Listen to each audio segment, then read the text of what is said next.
define chic from a Missoni point of view? You look chic, I guess, when you feel comfortable in what you're wearing, so not what someone else tells you what to wear.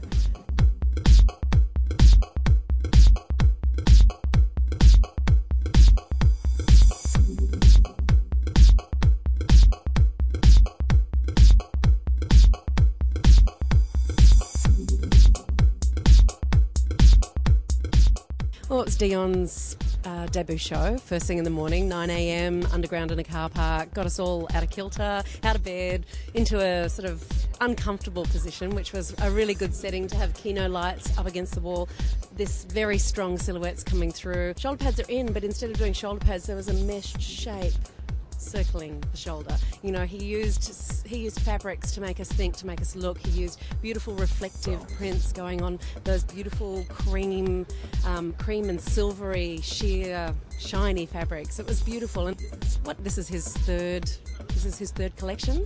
So incredible maturity from a young designer. I think this is also an amazing time for emerging designers to really be noticed, because if the big guys are heading to the hills a little, this is a really great time to have all the world's media watching them. I think there's different ways that different areas of online are tackling Fashion Week, which is great. There's the twittering and there's the blogs. What we're also trying to do, though, is not worry so much about the speed, although we are very quick in getting our coverage online. It's just making sure that it's accurate and that it's the Vogue point of view, because we keep our coverage online for months to come. It's used as a reference for months to come, so we want to make sure we get it right. It's business as usual for us. Probably got another 30 years to go. We're having a great time. We're still full of fashion, and well, there's a lot of sheer fabrics, a lot of linen, lightweight cottons. You saw the sort of breeziness of the collection, and I think you're right. There is a lot of attention to detail, and that's the thing about Zambezi. It's not bam and glam. It's more subtle, and people do pick up on the detail.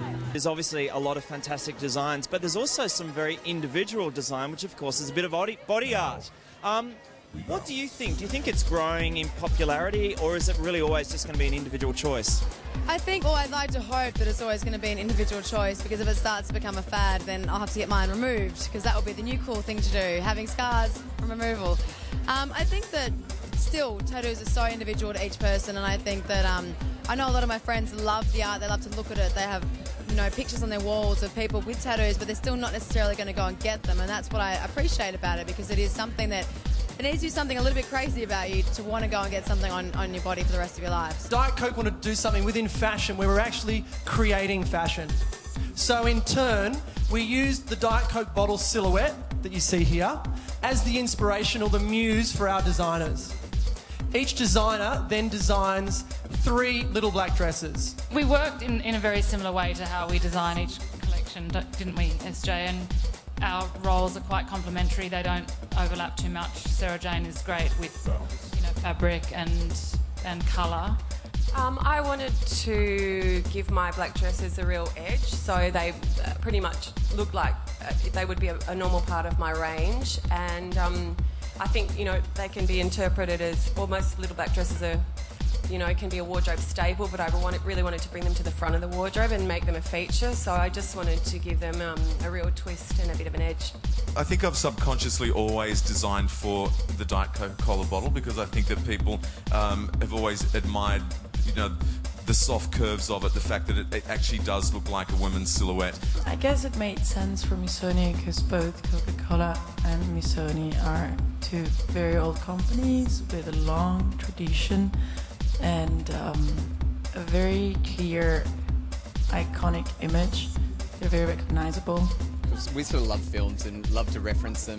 It's directly or not, it's really our inspiration. So we used like clips of Alphaville and clips of La Haine, sort of mishmashed them up to sort of create a little story that what we thought was sort of the inspiration for our range, hey? Yeah, we tend to take a lot of film references rather than maybe fashion references, and that's how we look at art and we look at film, and that's where we get ideas. And as far as fabrications go, almost everything was 100% silk.